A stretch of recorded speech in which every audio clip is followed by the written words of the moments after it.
bem-vindos à nova unidade. Vamos hoje discutir sobre despesas. Meu nome é professora Simone Bastos. Estamos continuando o tópico Teoria das Finanças Públicas.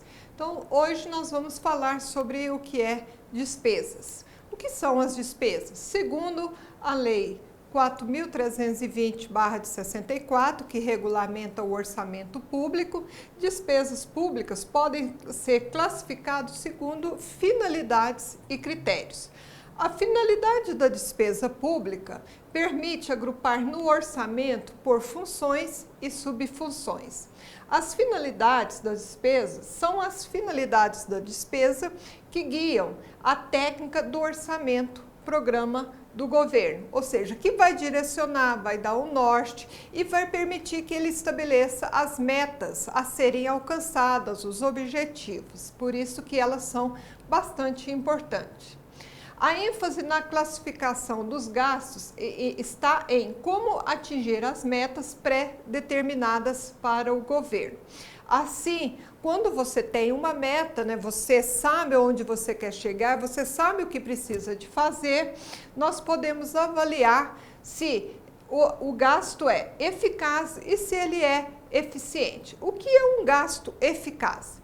É aquele capaz de garantir que a finalidade do programa seja atingida da melhor forma possível. Nós vamos vamos construir um hospital.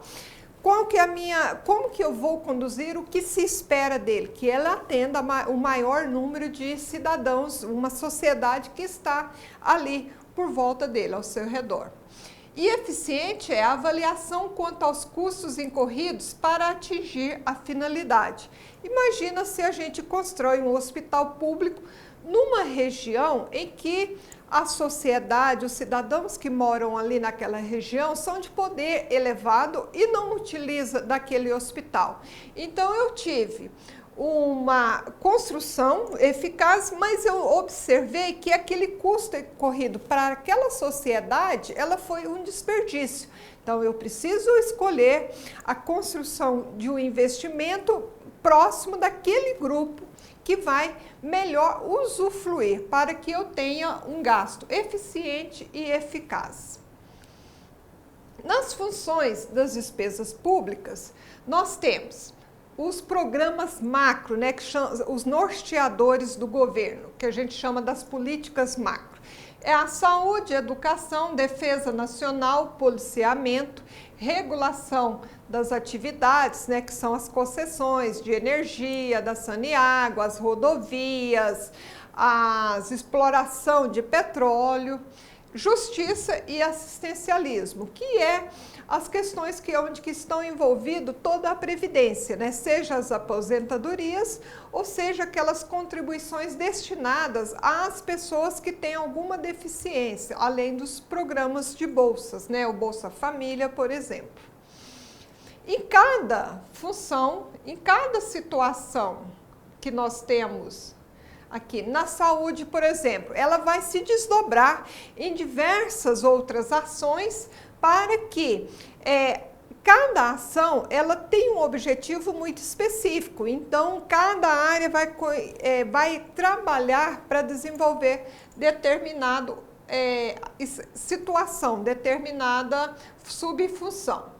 Então, nas subfunções, nós temos os programas e os objetivos específicos, Então, dentro da saúde, o que nós podemos abrir em termos de subfunções ou programas específicos, A atenção básica, familiar, que são aquelas unidades que atendem regionalmente os postos que atendem determinada sociedade, assistência hospitalar e ambulatorial, suporte profilático e terapêutico, então aquele tratamento inicial relacionado à odontologia e terapêutica, a vigilância sanitária, vigilância epidemiológica, a sanitária percorrendo os bairros, percorrendo os comércios, e a vigilância epidemiológica, aquela que está atrás dos mosquitos, da dengue e outros problemas que a gente tem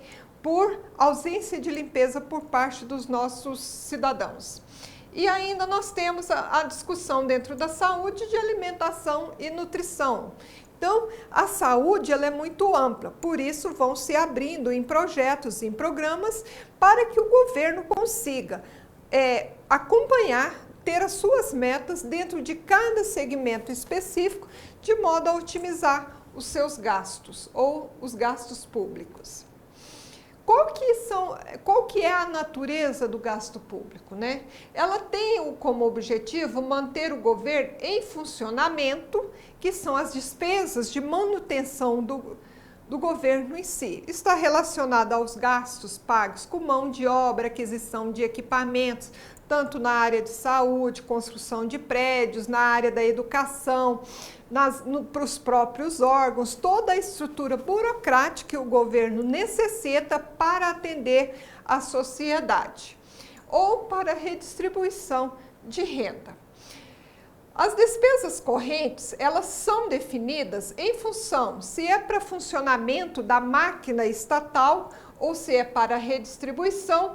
Nós temos os gastos enquadrados da seguinte situação: despesas correntes e despesas de capital. O que são despesas correntes? São os gastos destinados a manter o governo em funcionamento ou para redistribuição de renda.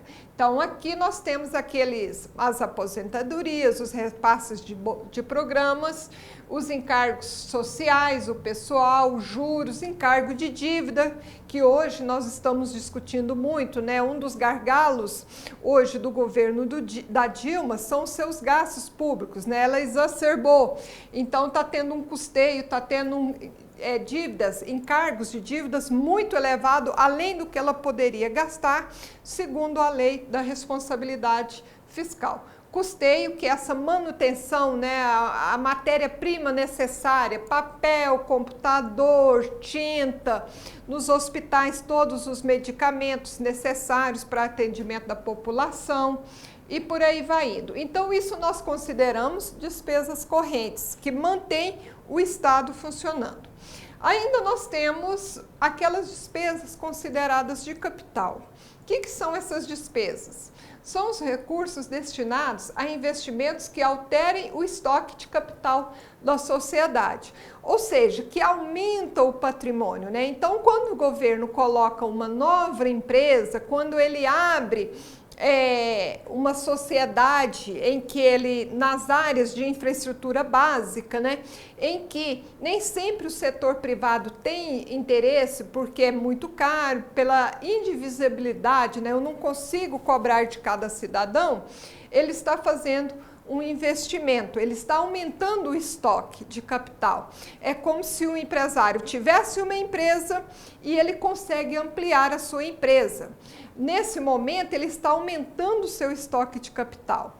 A mesma versão, a mesma escala, nós transformamos isso para o governo. A cada hospital que é construído, ele produz mais bens para a sociedade, ele está ali colocando à disposição. Então, são os investimentos, são as inversões financeiras, amortização de dívida e reserva de contingência. Ou seja, quando o governo gasta demais, que hoje é o nosso caso, né, que nós estamos vivenciando, e por isso a gente está todo nesse processo político bastante instável, o governo ele precisa de dinheiro para pagar as contas. O que ele faz? Ele vai lá e lança um título. Quando ele lança um título público, o mercado compra, mas em um momento posterior eles vão resgatar e pegar seu dinheiro de volta. Então, nesse momento, o governo está contraindo dívidas. O que à medida que esse volume de dívidas vai crescendo, vai sendo aumentado, isso se torna também prejudicial. E é uma questão que nós vamos discutir, que influencia o crescimento econômico do país, na última unidade. Então, diante dessa importância do Estado, né, vamos observar, vamos visualizar ele como o Estado como um produtor de bens e serviços. A escolha da produção pelo governo ocorre quando é possível excluir o acesso ao bem ou ainda da possibilidade de insuficiência de receita para cobrir determinados gastos. Por exemplo, na área da saúde, que atende a uma população com menor poder aquisitivo, quanto que eles teriam condição de pagar por uma consulta por determinado procedimento. Na área da educação, então, nós temos uma quantidade significativa da população que não consegue ter recursos suficientes para bancar as suas demandas, as suas necessidades mais básicas. Então, ou seja, o preço a ser cobrado deles deveriam ser muito baixos. Como é muito baixo, a escala é complicada de ser realizada, as empresas do setor privado não têm interesse. Então, nesse sentido, entra o Estado como produtor desses bens e serviços em que é muito difícil você ter receita suficiente. Então, o governo banca, subsidia essas situações. O Estado tem o dever de colocar à disposição da população serviços que são considerados essenciais na forma gratuita. Então, o nosso Estado, ele foi concebido para essa situação, né? Assim como os outros estados, né? Os outros países de primeiro mundo, eles também têm a sua contribuição com a sociedade. A diferença que nós vemos, né, Estados Unidos, a Europa em geral, Japão, o que acontece? A qualidade da saúde, da educação, principalmente no nível nível fundamental, no nível médio, ele vem com a qualidade. Hoje, o que a gente percebe no Estado brasileiro, né, é uma ausência de qualidade nessas situações. Então, as pessoas que têm um melhor poder aquisitivo tendem a fugir desse serviço, no qual deveria ser disponibilizado de forma gratuita e com qualidade. Quais são os gargalos da produção quando o Estado é esse produtor? Nós temos uma ineficiência do governo para ajustar as mudanças na estrutura da demanda, né? Então, como que a sociedade, como que o governo vai colocar à disposição na área da saúde determinado equipamento? Ele precisa passar por uma licitação. Quanto tempo gasta? E ele compra o equipamento, mas falta o profissional. Ele não pode ir lá e contratar o profissional imediatamente. Mas ele tem que ter um outro, tem que ter um ar-condicionado, tem que ter determinado, a parede tem que ter determinada característica. Então, essa morosidade que o governo tem em conseguir colocar o produto, o serviço à disposição da população é um grande gargalo da nossa produção. E ainda tem as questões de tecnologia, né? Você vai na área da saúde, observa que nas clínicas particulares você tem equipamentos modernos, são trocados constantemente. Então, há uma adoção de tecnologia, um uso da tecnologia que favorece a qualidade de serviço que o governo não consegue, né? Você vai nas nossas escolas públicas, a maioria não tem nenhum computador, né? Os computadores são mais simples, quando tem, é escasso as bibliotecas. O governo não consegue estar dinamizando o atendimento desses serviços em geral. Por isso, a qualidade dos serviços prestados pelo governo são bastante questionados, né? E com severa razão. Os arranjos de parceria pública-privada foi uma forma que o governo encontrou, né, para entregar as concessões, para deixar que o setor privado, como um melhor produtor, como um produtor mais eficiente e eficaz, ele definiu as parcerias públicas privadas no período da pós-venda de várias indústrias do segmento público. Foi na era, principalmente do Fernando Henrique, né? Aí a gente vem com as PPPs, que tem como objetivo dar ao governo maior capacidade de provisão de serviços públicos e conseguir eficiências em suas atividades, né? Então, são as entregas de determinadas atividades econômicas para as empresas privadas por forma de concessões. Como que a gente deve pensar e avaliar o investimento público? Como podemos avaliar? Basicamente, o que se discute é uma análise do custo e benefício. Tem um custo muito grande? O setor privado tem interesse em produzir, em ofertar esse produto ou esse serviço no mercado? Qual que é o benefício para a sociedade? Então, na maioria, quando a gente pensa em educação, quando a gente pensa em saúde, área de lazer, construir praças que são públicas, questões relacionadas à cultura, o setor privado não tem interesse. Então, nesse momento, qual que é o benefício para a sociedade? Se o setor privado não tem interesse e ele é importante, então o governo deve realizar investimentos públicos. A análise do custo de oportunidade do capital, além do impacto na geração atual e futura, deve ser itens constantemente observados para o governo. Então, hoje, qual que é o problema da Samarco, por exemplo? Quantas gerações, quantos anos nós teremos para que aquela população ribeirinha ali ao longo dos seus 400 quilômetros, que vai até chegar no mar, vai precisar de apoio, ou quantos anos eles precisarão de apoio e não poderão usufruir daquele habitat natural deles, as suas casas, os seus cemitérios, todo aquele histórico emocional que eles tinham, né? Então, você tem um impacto em determinadas atividades que são presentes e são futuras. Quando a gente pega, né, os nossos córregos, que todo o esgoto cai nele e vai para os rios, e os rios aonde que o saneamento vai lá e retira água para entregar para a população. Então, quanto mais a gente tem dejetos caindo nos rios, nos nossos córregos dentro das cidades, nós estamos impactando uma geração atual, mas uma geração futura. A gente vê o caso, por exemplo, da Baía de Guanabara, né? Os nossos desportistas estão tendo problema de saúde em usar a baía. Ali tem lixos e lixos que foram sendo colocados, o governo não fez o papel dele direito, isso foi se transformando e o custo hoje econômico e social é muito grande, é muito difícil de você restabelecer o ambiente.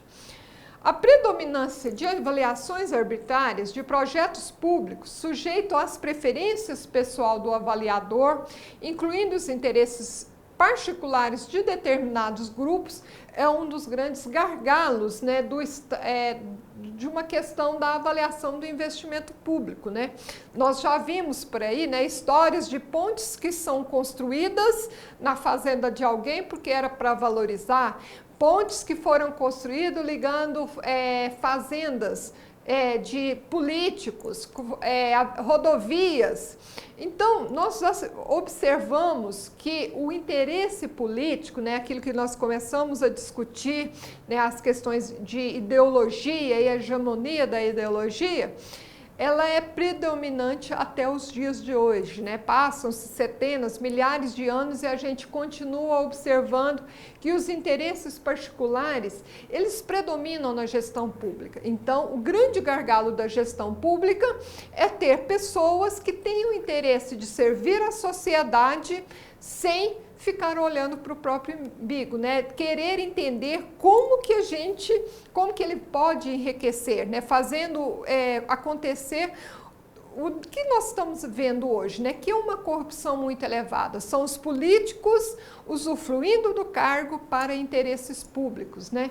Então, quando você tem esses interesses, os investimentos, eles são arbitrários. É para atender determinados grupos, determinados interesses. Então, a análise do investimento não pode ser pautada dentro dessa visão, né? Mas sim na visão do custo, mas e do benefício para a sociedade, de como que vai ser o impacto de tal investimento no presente e no futuro. Outra questão que a gente tem dentro dos gastos públicos são a redistribuição de renda, né? Quando não há uma ligação direta em valor com o que é cobrado dos tributos e o equivalente em benefícios recebidos, é o que caracteriza uma redistribuição de renda, né?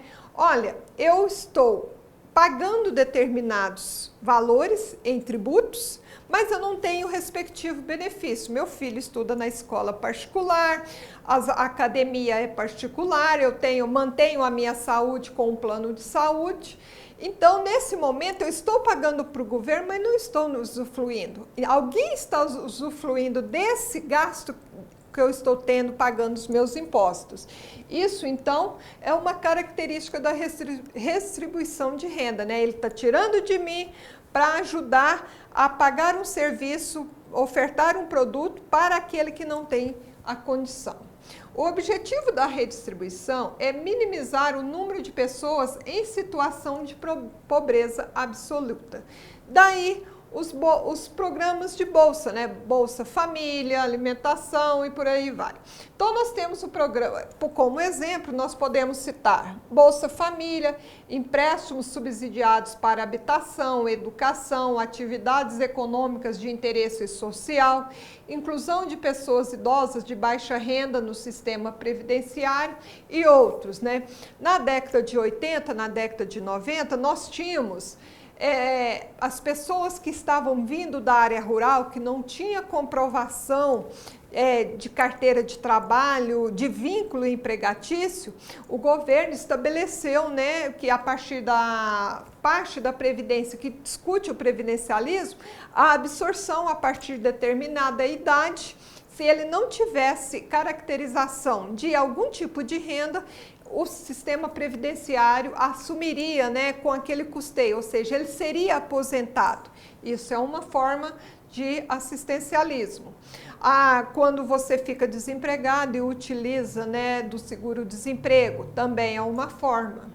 Então, nesse momento, nós estamos tirando de quem está trabalhando, que paga a sua previdência social, e colocando um pouco de recurso para aquele que não tem renda. A incidência de impostos e os gastos públicos. Ela avalia a tributação direta e a tributação indireta. São impostos diretos, aqueles incidentes sobre todas as formas de renda, contribuições previdenciárias e impostos sobre propriedade. São impostos indiretos, o ICMS, IPI, PIS, CONFINS e CIT, ou seja, todos aqueles que estão embutidos em determinado produto ou serviço consumido. Os impostos indiretos penalizam a população de renda mais baixa. Em geral, a gente observa que eles pagam mais tributos em produtos embutidos. Vamos fazer uma avaliação. Aqui nós temos os DCIs, né? Os 10% mais pobre, os 10% e tal, e os 10% mais rico. Observa que na primeira classe social, nós temos uma tributação indireta de 29,1%. E os 10% mais ricos gastam apenas 10,2%. A tributação direta, que é sobre a renda, né, sobre aquela participação salarial, investimentos que você fez, como a sociedade mais carente, com menor poder aquisitivo, realiza, né, compra menos carro, menos imóveis, faz menos doação, tem menor capacidade de compra de imóveis, de bens imóveis, nós temos uma tributação sobre eles apenas de 3,7%, enquanto a classe, os 10% mais ricos do país, tem uma tributação direta de 12%. Quando eu penso no total, os 10% menos desfavorecidos, mais pobres, possuem uma carga tributária de 32,8%, enquanto os 10% mais ricos de 22,7%. Então, a gente fala que há uma situação crítica, né? Aqueles que têm menor poder aquisitivo, eles pagam mais impostos indiretos, o que naturalmente reflete na tributação total. Justamente porque os maiores gastos com eles são com a alimentação, com o consumo básico para as suas necessidades do dia a dia. Sendo assim, nós finalizamos esta unidade e a seguir nós iremos falar sobre o déficit público e a dívida fiscal. Um abraço.